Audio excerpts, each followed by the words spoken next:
ಹರೇ ಕೃಷ್ಣ. ಆಂಜನೇಯ ಜನನ ನಂತರ ತಾಯಿ ಅಂಜನಾದೇವಿ ಶಾಪದಿಂದ ಮುಕ್ತಳಾಗಿ ಪುಂಜಿಕಾಸ್ಥಳಿ ರೂಪವನ್ನು ತಾಳಿ ವಾಪಸ್ ಸ್ವರ್ಗಲೋಕಕ್ಕೆ ಮರಳುತ್ತಾಳೆ. ತಂದೆ ಕೇಸರಿ ಬೇರೆ ಪೋಷಕರು ನೇಮಿಸಿ ಆಂಜನೇಯನ ಪಾಲನೆ ಮಾಡ್ತಾ ಇರ್ತಾನೆ. ಒಂದು ದಿವಸ ಆಂಜನೇಯನಿಗೆ ತುಂಬಾ ಹಸಿವಾಗ್ತಾ ಇರುತ್ತೆ. ಸಣ್ಣ ಮಗು ಕಿಟಕಿಯಿಂದ ಆಚೆ ನೋಡ್ತಾನೆ, ಸೂರ್ಯ ಕಾಣಿಸ್ತಾನೆ. ಆಂಜನೇಯನಿಗೆ ಅನ್ಸುತ್ತೆ ಇದು ಯಾವುದೋ ತುಂಬಾ ರುಚಿಕರವಾದಂತಹ ಹಣ್ಣಾಗಿರುವಂತಹ ಕಿತ್ತಳೆ ಹಣ್ಣು, ಆರೆಂಜ್ ಇರಬೇಕು ಅಂತ ಹೇಳಿ ಹಸಿವಿನಿಂದ ನುಂಗಾಕ್ಬೇಕು ಅಂತ ಆಕಾಶಕ್ಕೆ ಹಾರ್ಬಿಡ್ತಾನೆ. ಸೂರ್ಯನ ಹತ್ರ ಹೋಗ್ತಾ ಇದ್ದ ಹಾಗೆ ಅದು ವಿಶಾಲವಾಗಿ ಕಾಣ್ತಾ ಇರುತ್ತೆ. ಹಾಗೆ ಆಂಜನೇಯನು ಕೂಡ ಅಷ್ಟೇ ವಿಶಾಲವಾಗಿ ಅವನು ಬೆಳಿತಾನೆ.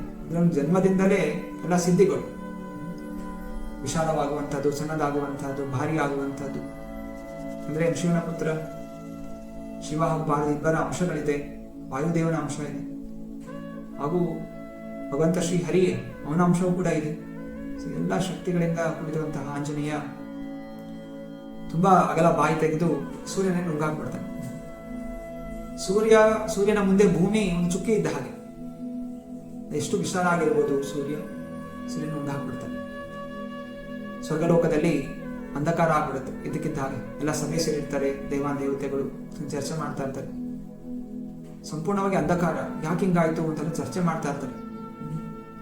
ಮತ್ತೆ ಒಬ್ಬ ಸೇವಕ ಓಡ್ ಬರ್ತಾನೆ, ಇಂದ್ರದೇವನಿಗೆ ತಿಳಿಸ್ತಾನೆ, ಯಾವುದೋ ಒಂದು ವಾನರ ಸೂರ್ಯ ನುಂಗಾಕ್ಬಿಟ್ಟಿದ್ದಾನೆ, ಜೊತೆಯಲ್ಲಿ ರಾಹುನನ್ನು ಕೂಡ ಹಿಡ್ಕೊಂಡ್ಬಿಟ್ಟಿದ್ದಾನೆ. ಸೂರ್ಯಗ್ರಹಣ ಸಮಯ ಆಗಿತ್ತು, ರಾಹು ತಿನ್ಲಿಕ್ಕೆ ಬಂದಿದ್ದ. ಅದೇ ಆಂಜನೇಯ ಸೂರ್ಯನ ತಿಂದ್ಬಿಟ್ಟು ರಾಹುನ ಹಿಡ್ಕೊಂಡ್ಬಿಟ್ಟಿದ್ದಾನೆ. ಎಲ್ಲರಿಗೂ ಗಾಬರಿ ಆಗುತ್ತೆ, ಯಾವುದೋ ಅಸುರ ಇರಬೇಕು, ಏನೋ ಇರಬೇಕು. ಯಾರೇನು ವಿಚಾರ ಮಾಡಲಿಲ್ಲ, ತುರಂತವಾಗಿ ಎಲ್ಲರೂ ಹೊರಟ್ಬಿಡ್ತಾರೆ. ಐರಾವತ ಕರ್ಕೊಂಡು ಇಂದ್ರ ಓಡ್ತಾನೆ. ಐರಾವತ ಕೂಡ ತುಂಬಾ ಸುಂದರವಾದಂತಹ ಬಿಳಿ ಆನೆ, ತುಂಬಾ ದಪ್ಪ ಆಗಿರುವಂತಹ ಆನೆ. ಆಂಜನೇಯ ನೋಡ್ತಾನೆ, ಯಾವ್ದೊಂದು ಬಿಳಿ ಹಣ್ಣು ಬರ್ತಾ ಇದೆಯಲ್ಲ ಅಂತ ಹೇಳಿ, ನಂಗೆ ಇನ್ನೂ ತಿನ್ನಕ್ಕೆ ಹೊಟ್ಟೆ ಸಿಗ್ತಾನೆ ಅಂತ ಹೇಳಿ ಅದನ್ನ ಹೇಳ್ಕೊಳಕ್ ಹೋಗ್ತಾನೆ. ಇಂದ್ರನ ಗಾಬರಿ ಆಗುತ್ತೆ, ಇದು ಎಂತ ವಿಶಾಲವಾದ ದೈತ್ಯಾಕಾರ ಅಸುರನ ನುಂಗ ಹಾಕಿರುವಂತಹ ಏನಿದು ವಾನರ ಅಸುರನ ಏನೋ ತಿಳಿದು ತುರಂತವಾಗಿ ವಜ್ರಾಯುಧನ ಆಹ್ವಾನ ಮಾಡಿ ಆಂಜನೇಯನ ಮೇಲೆ ಹಲ್ಲೆ ಮಾಡ್ತಾನೆ.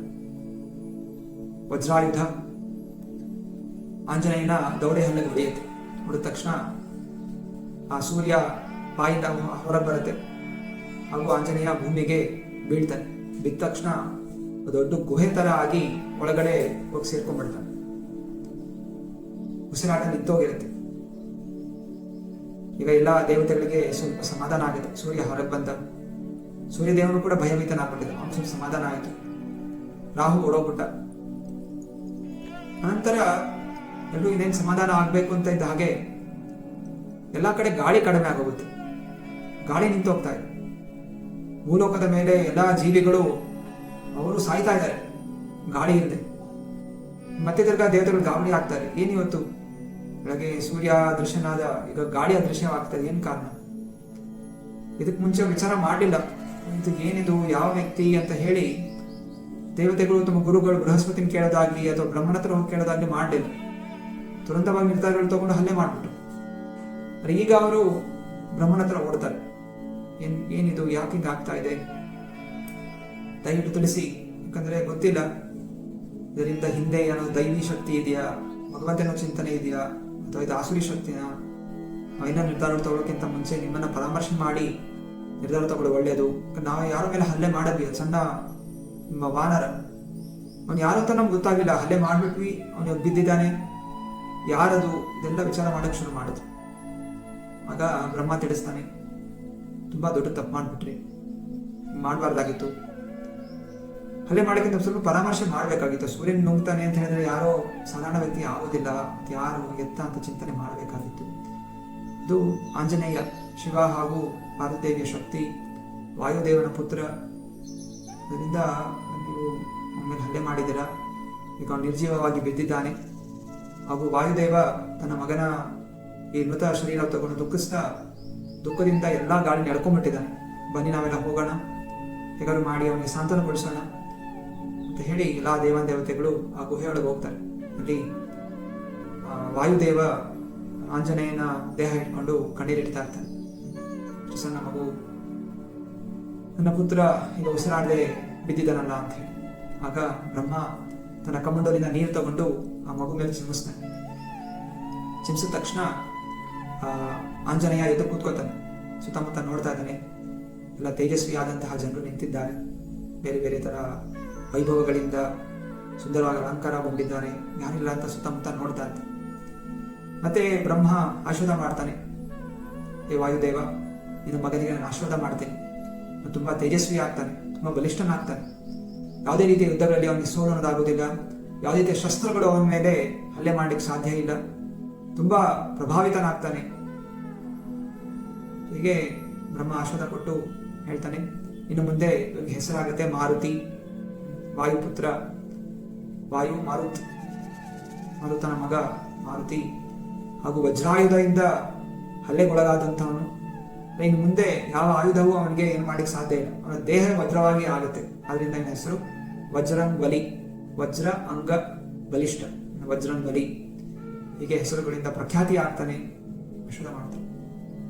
ಮತ್ತೆ ಎಲ್ಲ ದೇವತೆಗಳು ಹೇಳ್ತಾರೆ, ನೀವು ಕೂಡ ಆಶೀರ್ವಾದ ಮಾಡಿ, ವಾಯುದೇವ ಖುಷಿಯಾಗಲಿ ಅಂತ ಹೇಳಿ. ಮತ್ತೆ ಮುಂದೆ ಅಗ್ನಿದೇವ ಬರ್ತಾನೆ.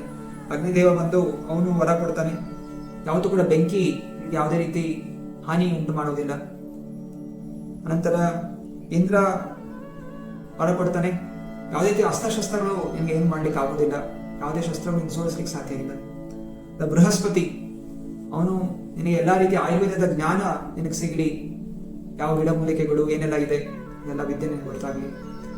ಅನಂತರ ಸೂರ್ಯದೇವ ವರ ಕೊಡ್ತಾನೆ, ಸಮಯ ಬಂದಾಗ ನಿನಗೆ ವೇದಗಳ ಜ್ಞಾನ ನಾನು ಪ್ರದಾನ ಮಾಡ್ತೀನಿ, ನಾನೇ ಗುರು ಆಗ್ತೀನಿ ನಿನಗೆ.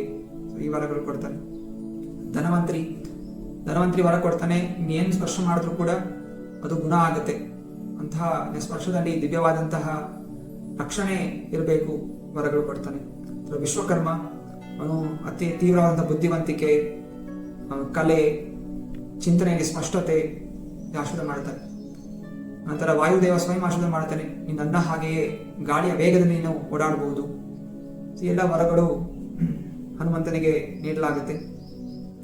ನಂತರ ಹನುಮಂತ ಈ ವರ ಕೂಡ ಸಿಗುತ್ತೆ. ಹನು ಅಂತ ಹೇಳಿದ್ರೆ ದೌಡೆ ಮೇಲೆ ಆಕ್ರಮಣಗೊಂಡು ಮುರಿದಂತಹ ಆ ವ್ಯಕ್ತಿ ಹನುಮಂತ. ಈ ವರಗಳು ಪ್ರಧಾನವಾಗುತ್ತೆ. ಅನಂತರ ಬ್ರಹ್ಮ ಕೊನೆಯದಾಗಿ ಹೇಳ್ತಾನೆ, ತಗೋ ಈ ವಜ್ರದ ನೆಕ್ಲೆಸ್, ಹಾರ, ಇದನ್ನ ನಿನಗೆ ಹಾಕ್ತೀನಿ. ಈ ಹಾರ ಯಾರೂ ಕಾಣಿಸೋದಿಲ್ಲ, ಆದ್ರೆ ಯಾರು ನಿನ್ನ ಕೊರಳಿನಲ್ಲಿ ಈ ಹಾರ ಇದೆ ಅಂತ ಗಮನಿಸ್ತಾರೆ, ಅವನಿಗೆ ನೀನು ದಾಸನಾಗಬೇಕು, ಅವನ ನೀನು ಸ್ವಾಮಿಯಾಗಿ ಸ್ವೀಕಾರ ಮಾಡಬೇಕು. ಇದೇ ನಿನ್ನ ಜೀವನದ ಪರಿಪೂರ್ಣತೆ ಅಂತ ವರವನ್ನು ಕೊಡ್ತಾರೆ, ಹಾಗೂ ಹಾರವನ್ನು ಹಾಕ್ತಾರೆ. ಆಂಜನೇಯ ಈಗ ಅವನಿಗೆ ತುಂಬಾ ಖುಷಿ ಆಗುತ್ತೆ. ಇಲ್ಲಿ ತನಕ ಅವನು ಬೇರೆ ವರಗಳು ಕೊಟ್ಟಾಗ ಸುಮ್ಮನೆ ನೋಡ್ತಾ ಇದ್ದಾನೆ, ಏನು ವರಗಳಿದೆ, ನನಗೆ ಒಬ್ಬ ಸ್ವಾಮಿ ಸಿಗ್ತಾನೆ, ಅವನ ಸೇವಕನಾಗ್ತೀನಿ ಅಂದ ತಕ್ಷಣ ಈಗ ಆಂಜನೇಯನ ಮನಸ್ಸಲ್ಲಿ ನನಗೆ ಯಾವಾಗ ನನ್ನ ಸ್ವಾಮಿ ಸಿಗ್ತಾನೆ ಅಂತ ಹೇಳಿ ಅವನಿಗೆ ಅದರಲ್ಲಿ ಒಂದು ಉತ್ಸಾಹ, ಆಸಕ್ತಿ ಬೆಳೀಲಿಕ್ಕೆ ಶುರು ಆಗುತ್ತೆ. ಮತ್ತೆ ಒಂದು ಮನಸ್ಸಲ್ಲಿ ಚಿಂತನೆ ಬರುತ್ತಂತೆ, ಒಂದು ಸಣ್ಣ ಚೇಷ್ಟೆ ಮಾಡಿರೋ ಕಾರಣ, ಸೂರ್ಯ ನುಂಗಾಕಿರೋ ಕಾರಣ ಎಂತೆಂಥ ವರಗಳು ಬಂತು, ನೀವು ಜಾಸ್ತಿ ಚೇಷ್ಟೆ ಮಾಡಿದ್ರೆ ಇನ್ನೇನಾದ್ರೂ ಸಿಗುತ್ತೇನೋ ಅನ್ನೋಂಥ ಚಿಂತನೆ ಹನುಮಂತ ಮಾಡಿದ್ನಂತ. ಈ ಒಂದು ಸನ್ನಿವೇಶ ಹೇಳ್ತಾ ಇದರ ಲೇಖಕರು ಬರೀತಾ ಇದ್ದಾರೆ, ಮುಗ್ಧತೆಯಿಂದ ತಪ್ಪು ಮಾಡಿದಾಗ ಅದಕ್ಕೆ ಶಿಕ್ಷೆ ಕೊಟ್ಟರೆ ಅದು ಅಪರಾಧ ಆಗುತ್ತೆ. ಹನುಮಂತ ಮುಗ್ಧತೆಯಿಂದ ಮಾಡ್ದ, ಅದಕ್ಕೆ ತೀವ್ರವಾದ ಶಿಕ್ಷೆ ಕೊಟ್ಟರೆ ಅದು ಅಪರಾಧ. ಅದರಿಂದ ಶಿಕ್ಷೆ ಕೊಡುವಂಥವ್ರು ವಿಚಾರ ಮಾಡಿ ನೋಡಿ ಕೊಡಬೇಕು ಅನ್ನೋಂಥ ವಿಷಯ ಹೇಳ್ತಾ ಇದ್ದಾರೆ. ಕೆಲವೊಮ್ಮೆ ಕಷ್ಟಗಳು ಬರುತ್ತೆ.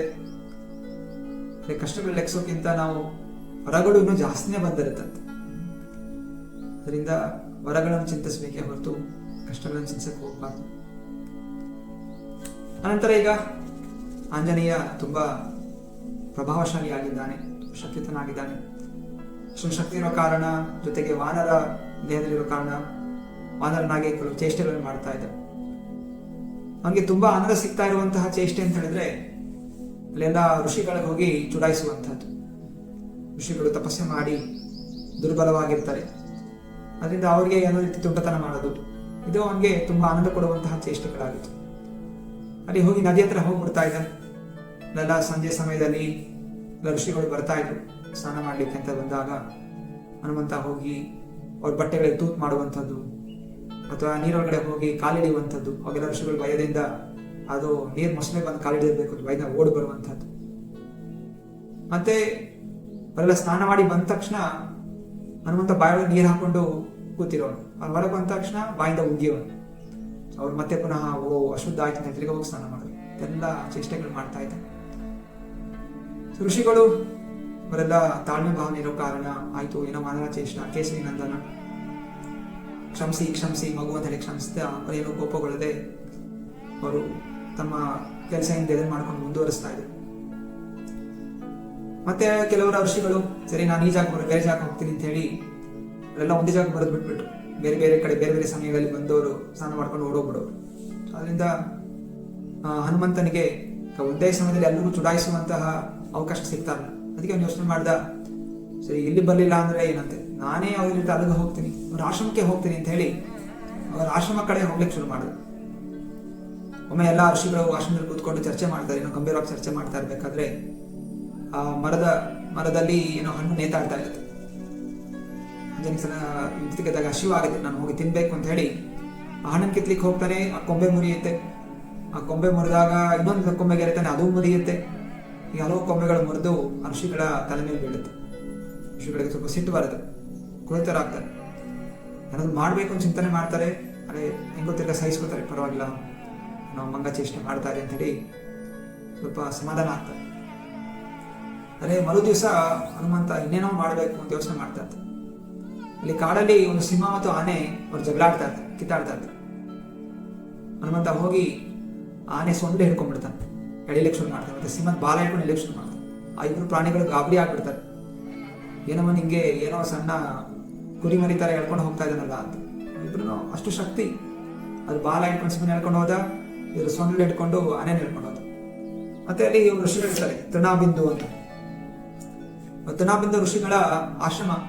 ಅವರ ಆಶ್ರಮದ ಮುಂದೆ ಒಂದು ಕಂಬ ಹಾಕಿ ಒಂದು ಬಾಗಿಲು, ಮುಂಬಾಗಿಲಲ್ಲಿ ಒಂದು ಸಿಂಹನ ಕಟ್ಟಾಕ್ಬಿಡ್ತಾನೆ, ಹಿಂಬಾಗಿಲಲ್ಲಿ ಆನೆನ ಕಟ್ಟಾಕ್ಬಿಡ್ತಾನೆ. ಬೆಳಗಿನ ಜಾವ ತೃಣಾಬಿಂದು ಬೆಳಗ್ಗೆ ಆಯ್ತು, ಹೋಗಿಲ್ಲ ಸ್ನಾನ ಮಾಡಬೇಕು ಅಂತ ಬಾಗಿಲು ತೆಗಿತಾನೆ. ಬಾಗಿಲು ತೆಗೆದ ತಕ್ಷಣ ಅಲ್ಲಿ ಸಿಂಹ ಗರ್ಜನೆ ಮಾಡಿತ್ತು. ಅವ್ನು ಭಯ ಆಗ್ಬಿಟ್ಟು ಒಳಗೆ ಸೇರ್ಕೋತಾನೆ, ಏನಿದು ಹೇಳಿ. ಮತ್ತೆ ಹಿಂದಿನ ಬಾಗಿಲಿಂದ ಆಚೆ ಹೋಗ್ತಾನೆ. ಬೆಳಗಿನ ಜಾವ ಟಾಯ್ಲೆಟ್ಗೆ ಹೋಗೋದಿದೆ, ಅರ್ಜೆಂಟ್ ಆಗ್ತಾ ಇದೆ, ಹೊಟ್ಟೆಲಿ ಗಡಗಡ ಅಂತ ಇದೆ.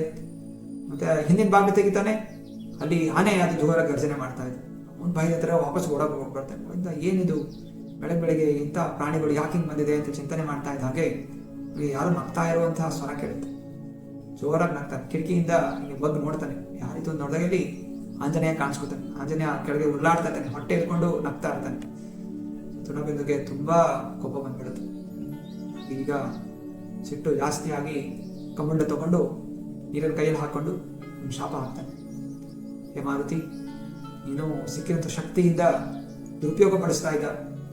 ಶಕ್ತಿ ಏನಕ್ಕೆ ಉಪಯೋಗ ಮಾಡ್ಕೋಬೇಕು ಅಂತ ಚಿಂತನೆ ಇಲ್ಲದೆ ಇನ್ನೊಬ್ಬರಿಗೆ ನೋವು ಕೊಡಲಿಕ್ಕೆ ನೀನು ಪ್ರಯತ್ನ ಮಾಡ್ತಾ ಇದೆ. ಅದರಿಂದ ನಿನ್ನಂಥ ಎಲ್ಲಾ ಶಕ್ತಿಗಳು ನಿನಗೆ ಮರ್ತು ಹೋಗ್ಬಿಡ್ಲಿ.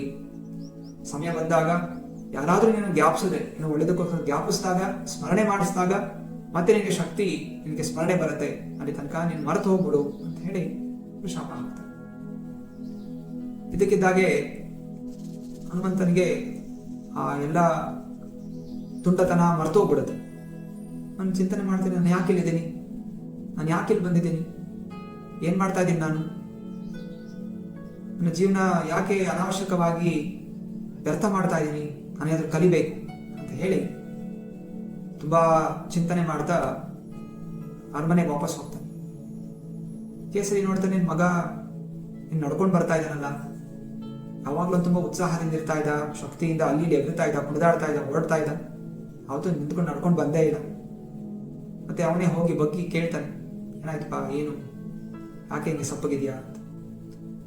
ಆಗ ಆಂಜನೇಯ ಅಂತಾನೆ, ನನಗೆ ವಿದ್ಯಾಭ್ಯಾಸ ಕಲಿಬೇಕು, ನನಗೆ ವಿದ್ಯೆ ಕಲಿಬೇಕು, ನನ್ನ ಜೀವನ ನಾನು ಸದುಪಯೋಗಗೊಳಿಸಬೇಕು ಅಂತ ಹೇಳಿದ್ದೆ. ಆಗ ಕೇಸರಿಗೂ ಕೂಡ ಆಶ್ಚರ್ಯ ಆಗುತ್ತೆ, ಏನು ಇಂತಹ ಬದಲಾವಣೆ, ಯಾಕೆ ಹಿಂಗಾಯ್ತು ಅಂತೆಲ್ಲ ವಿಚಾರಿಸಿದಾಗ ಗೊತ್ತಾಗುತ್ತೆ, ಈ ರೀತಿ ಋಷಿಗಳು ಶಾಪ ಕೊಟ್ಟಿದ್ದಾರೆ, ಅದನ್ನ ಮರ್ತು ಹೋಗ್ಬಿಟ್ಟಿದ್ದಾರೆ ನನ್ನ ಶಕ್ತಿ ಅನ್ನೋದು. ಕೇಸರಿಗೂ ಕೂಡ ಅರಿವಾಗುತ್ತೆ. ಹೌದು, ಇದು ವಿದ್ಯಾಭ್ಯಾಸಕ್ಕೆ ಪ್ರಯತ್ನ ಮಾಡ್ತಾನೆ, ಆಯ್ತು ಶಾಪ ಆದ್ರೂ ಕೂಡ ಇದು ಒಳ್ಳೆಯ ಮಾರ್ಗದಲ್ಲಿ ಹೋಗ್ತಾ ಇದೆ ಅಂತ ಹೇಳಿ ಕೇಸರಿಗಳು ಖುಷಿ ಪಡ್ತಾನೆ. ನಂತರ ಹನುಮಂತ ಈಗ ವಿದ್ಯೆಗೋಸ್ಕರ ಎಲ್ಲ ತರ ಹೋಗ್ಬೇಕು. ಆಗ ಸೂರ್ಯದೇವ ವರ ಕೊಟ್ಟಿರೋದು ಜ್ಞಾಪಕ ಇದೆ. ಸೂರ್ಯ ಹೇಳಿದ್ದ, ನಾನು ಗುರು ಆಗ್ತೀನಿ ನಿನಗೋಸ್ಕರ, ಜ್ಞಾನ ಕೊಡು, ವೇದಗಳ ಜ್ಞಾನ ಕೊಡ್ತೀನಿ. ಹನುಮಂತ ಸೀದಾ ಹಾರ್ಕೊಂಡು ಹೊಟ್ಟೋಗ್ತಾನೆ, ಸೂರ್ಯನ ಹತ್ರ ಹೋಗ್ತಾನೆ. ಸೂರ್ಯದೇವನಿಗೆ ಮತ್ತೆ ತಿರ್ಗ ಭಯ ಶುರು ಆಗುತ್ತೆ. ಅಯ್ಯೋ ತಿರ್ಗಾ ಬಂದಲ್ಲ ಇವನು. ಅವಾಗ ಬಂದು ನುಂಗಾಕ್ಬಿಟ್ಟಿದ್ದ. ಅವನ ಹೊಟ್ಟೆೊಳಗಡೆ ಭಯ, ಕತ್ಲೆಯಲ್ಲಿದ್ದೆ, ಮತ್ತೇನು ಮಾಡಕ್ ಬಿಡೋದು ಅಂತ ಭಯ ಪಡ್ತಾ ಇದ್ದ. ಮತ್ತೆ ಅವನು ತುಂಬಾ ನಮ್ರತೆಯಿಂದ ನಮಸ್ಕಾರ ಮಾಡ್ತೀನಿ, ಸೂರ್ಯನ ನಮಸ್ಕಾರ ಮಾಡಿ, ಹೇ ದೇವ, ದಯವಿಟ್ಟು ನನ್ನನ್ನು ಶಿಷ್ಯನಾಗಿ ಸ್ವೀಕಾರ ಮಾಡಿ, ನಿಮ್ಮಿಂದ ವಿದ್ಯೆ ಕಲಿಯಲು ಬಂದಿದ್ದೇನೆ, ನನ್ನ ಜೀವನಕ್ಕೆ ಒಂದು ಅರ್ಥ ಕೊಡಿ, ಮಾರ್ಗದರ್ಶನ ಮಾಡಿ ಅಂತ ಹೇಳಿ ಪ್ರಾರ್ಥನೆ ಮಾಡ್ಕೋತಾರೆ. ಸೂರ್ಯನ ತುಂಬಾ ಖುಷಿ ಆಗುತ್ತೆ. ಅಂತಹ ತುಂಟವಾದಂತಹ ವನರ ಈಗ ಎಷ್ಟು ಸದ್ಗುಣ ಬಳಸ್ಕೊಂಡಿದ್ದಾನಲ್ಲ. ಆದ್ರೆ ಹೇಳ್ತಾರೆ, ನೋಡು, ನನ್ನ ರಥದಲ್ಲಿ ಆವಾಗಲೇ ಸಾವಿರಾರು ಜನ ಋಷಿಗಳು, ವಿದ್ಯಾರ್ಥಿಗಳು ಆವಾಗಲೇ ಇದ್ದಾರೆ, ಅವ್ರಿಗೆ ವೇದ ಪಠಣ ಮಾಡ್ತಾ ಇದ್ದೀನಿ, ನೀವು ಕಲಿಸ್ಬೇಕು ಅಂತ ಆಸೆ ಇದೆ, ಆದ್ರೆ ಎಲ್ಲ ರಥ ಪೂರ್ಣ ಆಗಿದೆ, ಜಾಗ ಇಲ್ಲ, ಏನ್ ಮಾಡೋದು?